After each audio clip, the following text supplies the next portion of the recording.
Q&A with Christophe. Q&A with Christophe. Q&A with Christophe. Well, Paul's second question was, will we be able to feed the world in the future? Well, that's an interesting question too. Well, it's kind of follow-up also of what I was just saying in the answer of the first part. So, yes, we can. Are we going to be able to? That's a different question. Well, when we look at feeding the world, we have to look at it in different levels. Well, first there is the consumption, and I always like to start from the market end, from the consumption end of things, because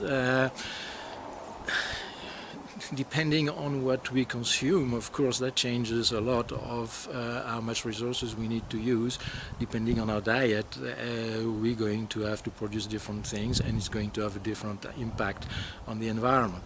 So the consumption part is very important, and let's face it, today we consume a lot of products that we really should not consume.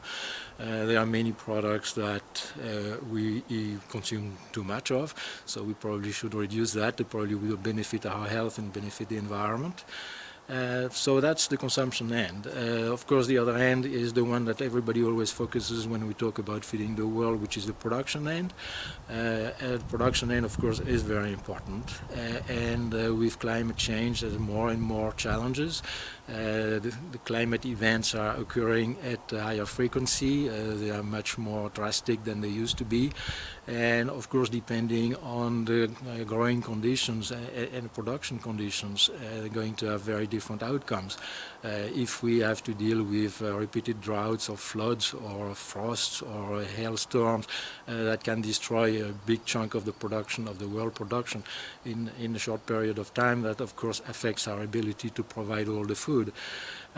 So I think what we're going to see is a lot more uncertainty, a lot more volatility, and we're going to find that volatility also back in the prices of food, and that's going to affect also the choices that consumers make.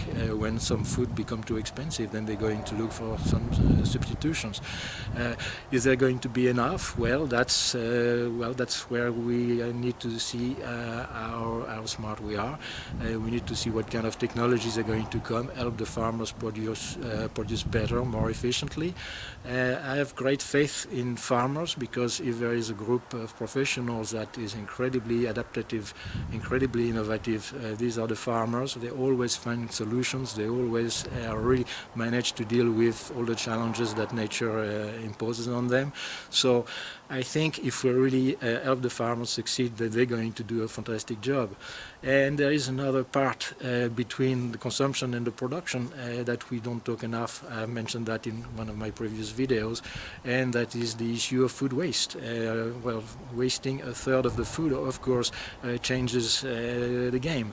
If we are able to reduce the food waste, that frees a lot of food that is produced for consumption, and then we don't need to push the production to our utter limits. So there are many possibilities. We'll need to act at all levels. Let's face it, in terms of consumption, yeah, we need to change a few things. In terms of production, well, we're going to need more technology, more efficiency, more ways of being innovative and adaptive. And in the middle, well, we have to also to make sure that we don't waste this precious resource. And this is not just food, but it's also the energy that's used to produce the food. It's all the water that's used to produce all that food that's wasted. And I think it would be very important for all industries and all governments to have a very detailed preparedness plan and food security plan, and I don't see that happening much. And not just a food security plan, but we also need a water security plan, we need energy security plans, and all of that very often just scratches only the surface, but we need something that's much more thorough and much more forward-looking. If you're interested in my videos, please click on the subscribe button, or you can also visit my website.